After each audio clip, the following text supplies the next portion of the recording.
大家好，我是七七。之前有很多小可爱想要看空气炸锅的食谱，那必须安排上呀。今天就来分享4种快速、简单又好吃的早餐，基本上10分钟左右就可以完成。更棒的是，它超级的省时，基本处理完成之后呢，就不用你动手了。刷牙洗脸的时候就让它自己煮着，然后就可以美美的吃早餐啦。那我们就赶快开始吧。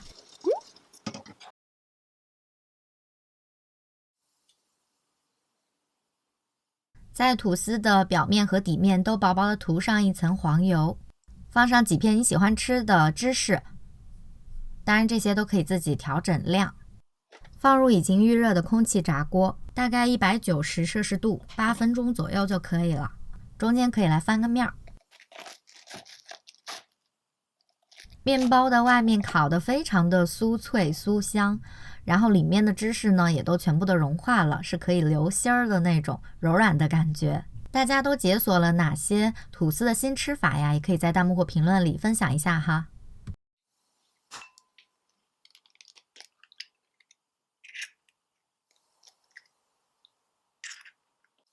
倒入牛奶和奶油，搅匀，把奶油全部替换成牛奶也是可以的。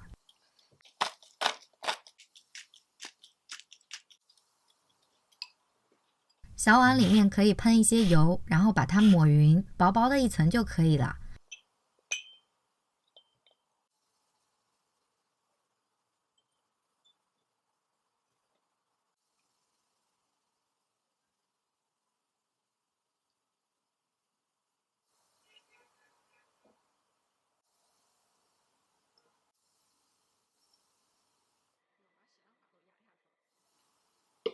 放入已经预热的空气炸锅，调150摄氏度，大概18到20分钟左右就可以了。这个咸蛋挞的里边吃起来特别软嫩，而且还可以拉丝，口感是那种特别香浓的。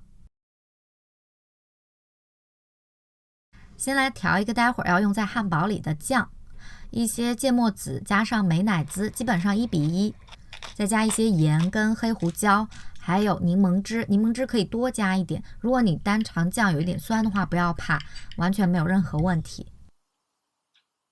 把牛肉饼放入已经预热的空气炸锅，锅里我已经薄薄的刷了一层油了，表面也可以再薄薄的喷一层油，调200摄氏度，大概15到20分钟左右。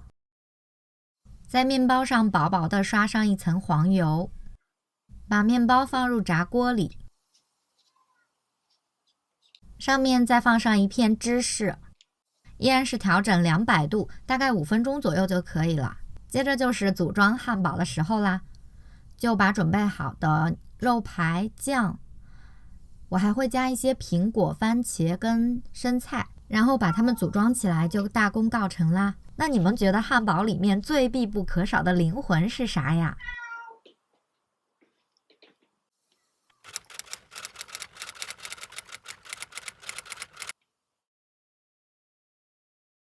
做薯饺的土豆，我建议选择这种比较中等偏小的土豆，这样呢是非常容易切出薯饺的形状，而且呢也比较容易成熟。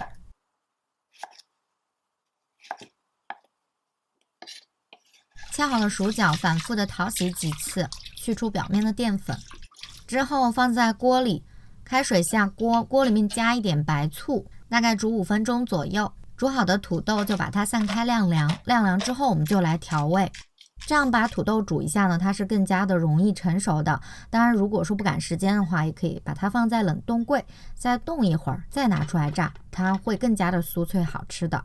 炸薯饺的温度我基本上还是200摄氏度，然后我是炸了25到28分钟左右。今天这4个空气炸锅的早餐食谱就跟大家分享到这里啦，也希望你们会喜欢。那我们就下期见吧，拜拜。